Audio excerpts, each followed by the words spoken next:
What's going on, guys? Welcome back to the channel. I've had several people ask me about the camshaft update and the blue truck, how it was doing, and I'm just now getting around to making the video. I don't know when I'll get it posted, edited and posted, but I wanted to wait till December because that's when it was last year when I found out that there was another issue with it. And I think it was around January the year before or something, whenever I first put the used camshaft and the used rockers and everything in there. And then a year later, pretty much around 80,000 miles later, is when I found out that the new camshaft and rockers was pitting again and flaking off. And I put some old rockers that I had in the floor over there, picked out the good ones and put them in there, and I reduced the tension on the injector rockers. There is on the injector camshaft is the ones that I was having issues with, and I reduced the inch pounds on the torque on them. You're supposed to set them to like 60 inch pounds, I believe, if I remember. It's been a year ago since I looked at the spec, but I think that's right. And I set them to 30 because the wear is on top of the top of the lobe, which is where you set your spec at with the injector all the way bottomed out and everything. So anyway, I did that, and then I added some zinc to the oil because the newer oil is not as good as the older oil. These engines were obviously designed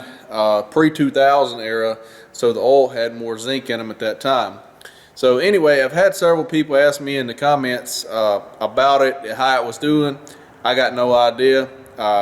Finally had some time. I want to pull the valve cover off this thing, and we're going to take a look and see what it looks like down in here and all that good stuff. So hang tight. Let me get up here. I'm going to get these screws out. We'll pull the valve cover off and see what she looks like. So you're kind of supposed to pull this air box off over here, I think, to get this valve cover off, but I've managed to get it off there before without doing so. So that's kind of the way we're going to go about doing this. It's harder to put it back on because the jake brake wires get tangled up in the screws here on the other side. When you go to set the cover back on there, you got to pay attention. You'll pull the wires off the jake brake solenoid, and then you will not have the jake brake, obviously.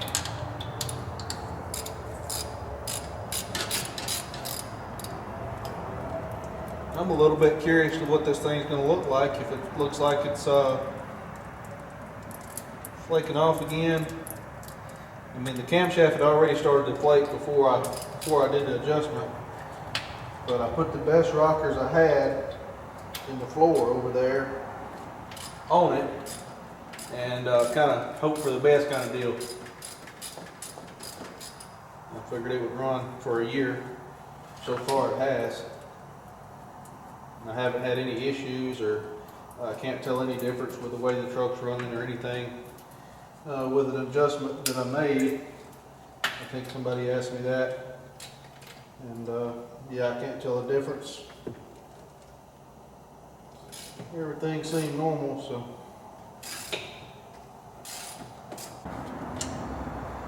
They were supposed to stay in the valve cover, but pull them out. We're going to pull a couple of them out right there, make it easier, because these two over here, like I say, drop down and grab the jake brake wires. Whenever you go to put this back on there, these wires here all up in the way.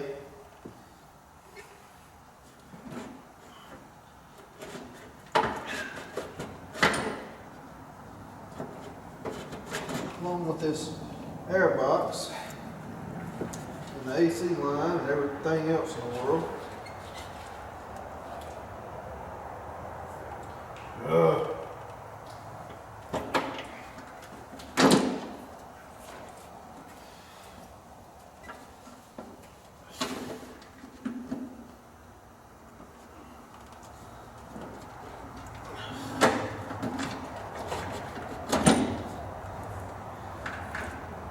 Those screws kind of hold the valve cover gasket on the bottom of it.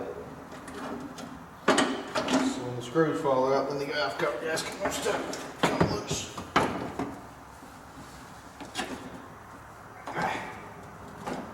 We got her off of there.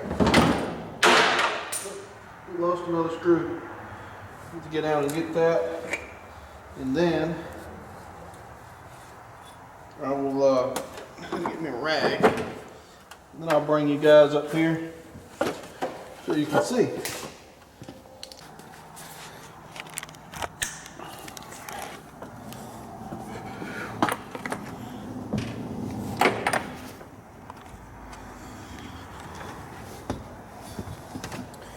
Alright guys, let's take a look here, see what we see. Looking at the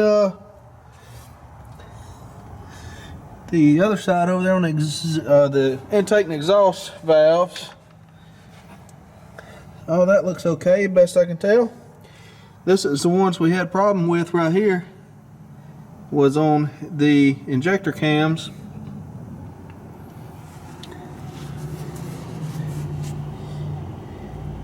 And some of these had pitting on them already.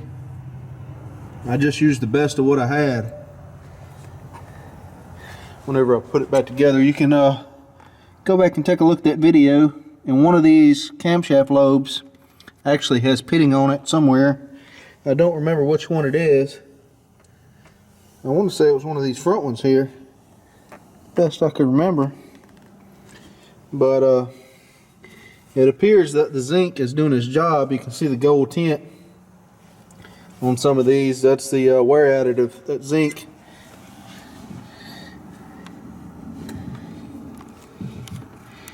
And you can see down in there, this camshaft was a used camshaft that had been reground, and you can still see some of the sanding marks down in there. But what was happening, it was starting to peel off. If I could find a lobe, I think both lobes are on the bottom side. Is what's going on. There's one right there. I don't know if the camera's picking that up. You can see it starting to flake there on that corner.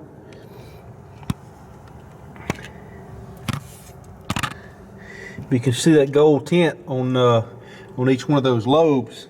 That's from that zinc. And as I say, I backed these screws off.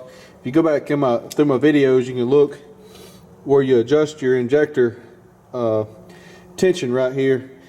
I bottomed the injector out to 30 inch-pounds, and the way I come up with that figure is I was watching the torque wrench as I was just running the screw down to the injector. It's got a spring on your injector, and as I was running this screw down, I was getting about 15 to 20 inch-pounds of torque to compress that spring.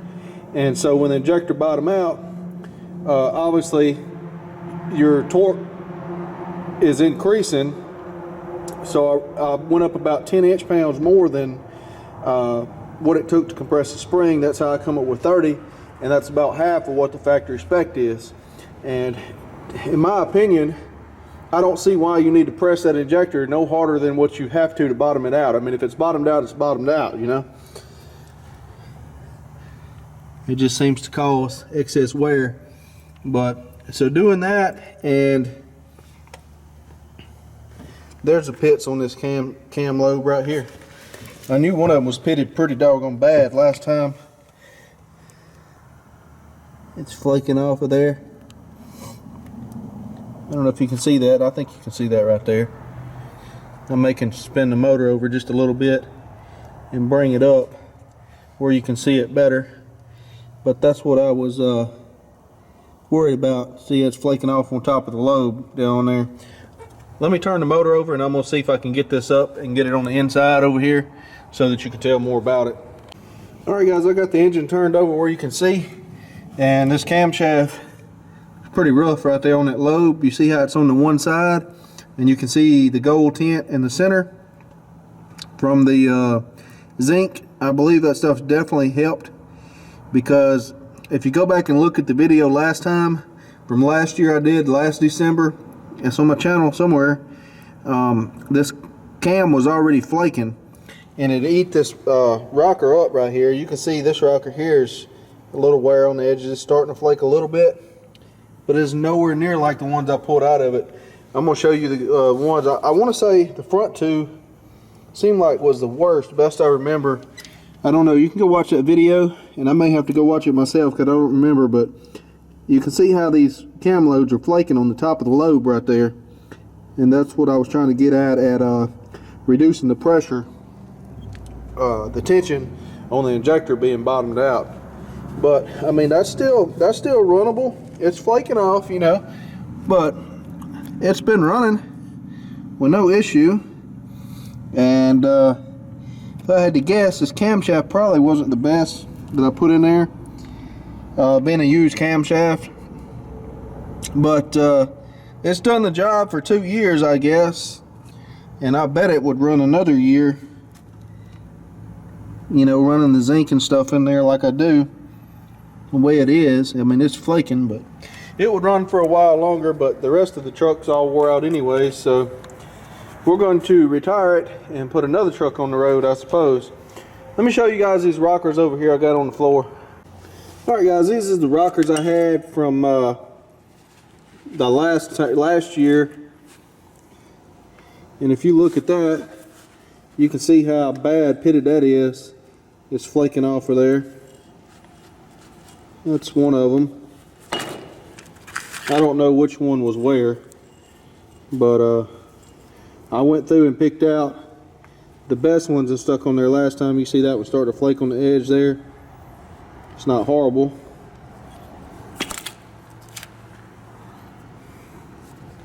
That one's flaking in the middle.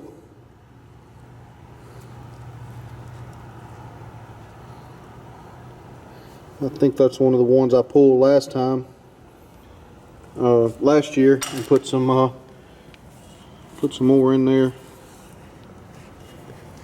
That one there is flaking out big chunks. I think this is another one that pulled out last year.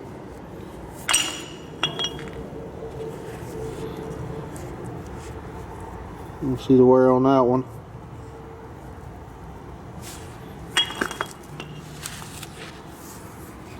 And that one's there. It's one of the worst. I want to say this one right here was probably on that that camshaft lobe, that second from the front camshaft lobe that you see that's flaking. If you look, it's on the same side over there.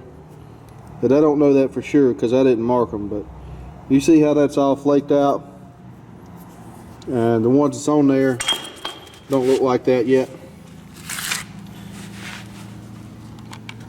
All right, guys, I slapped that valve cover back on there. I'm very happy with that result right there. I looked it up. Best I can tell, that camshaft that's in there has got about 160,000 miles on it since I put it in there. It was a used camshaft I bought from a guy off of eBay. Probably wouldn't buy anything else from that guy again. I don't remember who the seller was. But anyway, I had some issues. He was supposed to send me some seals and stuff for the cam plates on the front. Never got the seals. Tried to get my refund, which was not very much money, 20 or 30 bucks or something. And I tried to get my refund for like 3 months. I finally got my refund, and that's the reason I still had the old rockers last year, is he was going to pay me for the old rockers and the old camshaft that I have over here. It's still in the, I had already packed it in a cardboard tube and everything, going to send it back to him. He was going to give me like 75 bucks back or something. I forget exactly, but after trying to get 20-something dollars out of the guy for 3 months, I said, the heck with it. I'll throw this camshaft over in the corner over here, and I'll make a lamp or something out of it. It doesn't matter to me. And rockers are still laying on the floor. And then, so last year, I wanted to pull the valve cover off to take a look at it after it'd been in there a year. So the camshaft's been there 2 years. I run about 80,000 miles a year with its flatbed. And so that's what the deal was. I pulled the valve cover off last year, and the rockers had started flaking, and the camshaft lobe on the front couple lobes there started flaking, what you just seen. And I went, oh man. And so I kind of did some research on it, and I know a lot of you guys have already seen that video. And I dug through my pile of rockers over here on the floor that I had. It was around the same time last year, around Christmas time, I believe, if I remember correctly. And so I picked out the best ones and put on there. I ordered some zinc, which is this ZDDP or ZDDP plus, however you want to say it. There's a couple of different companies that make this, and I ordered this. I was watching some YouTube videos on it, and it really does make quite a bit of difference in the wear characteristics when you add that to the oil. They do in the test where you have the ball bearing in the thing spinning there, and you put a weight on the end of it, and it's a friction test is what it is, and you can put considerably more weight on the small area of that ball bearing with that stuff in oil, which is exactly what that rocker is doing, the roller rocker is doing against that camshaft. You're putting a lot of pressure on it. So with that, it'll take more pressure before it starts causing a problem. And then I also reduced the injector tension when the injectors bottom out, because if you look, most of the flaking was at the top of the lobe on the camshaft, which is where the peak pressure is at on it. So anyway, I did a couple things. I think maybe just having the zinc would have worked, but I did both of them because I was trying to make it last, and I didn't want to pull the camshaft in the middle of the year or whatnot. I try to do a lot of my maintenance, major stuff, you know, in December. Things are slow last 2 weeks of the year, nothing going on anyway. So that's what I did. And I honestly believe that that camshaft would work another year, possibly another 2 years. Who knows? I mean, those rockers look just like they did when I put them in there. Virtually no wear on them from last year. The camshaft, I really don't remember how bad. I know it was flaking a little bit on those front two lobes. I would have to go back and look at that video. I really don't remember exactly how much, but if that lobe is this wide and it's only flaking on, like, you know, a quarter of it, if we got zinc in there and I've reduced the pressure on those injectors, in theory, the rest of that lobe should be able to tote the load, the pressure on that cam lobe, and it could run a lot longer. But I can tell you that the motor will probably need to be rebuilt before that camshaft finish wearing out, because it's got almost 1.5 million miles on it. And I would not expect, the motor's got blow by and stuff, I would not expect that motor to run maybe a couple of 100,000 miles. But I know it's not in the best shape in the world, but it runs. That's not the primary reason why I bought the new truck. I'll make a video on that in the future, I suppose. But anyway, that's what the deal is. So I'm gonna go ahead and wrap this up. You guys can go back and check that other video out from last year if you wanna make a comparison. If you're, you know, studying this because you have this problem or you're just curious, you can go back and check this video out from last year, as I say, and make the comparison on the camshaft and the wear you see. But I'm pretty happy with the zinc, and I think that's a good idea. And I will be putting zinc in the oil changes that I do on the new truck that I bought, the white truck. That's a little newer. It's got a lot less wear on the motor. It does not have the blow by that this truck has, so hopefully it's going to be a good truck. And as I say, I will be adding some zinc, and I put 3 bottles per oil change in there as what I figured up. You can do your own math and figuring on it, but that's what I figured up. Those are 4-ounce bottles. And for my calculations, you're supposed to put basically on a diesel about 1 bottle of that, or 1 ounce of that per gallon of oil on a diesel engine. You put more on a gasoline engine. So if you do the calculations with the gallons of oil or whatever, I came up with about 3 bottles of that should do the job. And that's what I've been running in it. And that motor uses a lot of oil. About every 6,000 miles, you've probably added 3 gallons in it every 6,000 miles. And I changed the oil in it not often enough. The last 2 oil changes I've done has probably been about 25,000 miles per oil change. So I've probably added enough oil between the oil changes to qualify for a whole nother oil change basically, and I did not add any more zinc in between oil changes. So anyway, the motor's tired and all that, but I'm gonna wrap this video up because it's getting kind of long. So thanks for watching. We'll see you guys in the next video. We're gonna check out the camshaft and the other truck and all that good stuff. See you guys next time.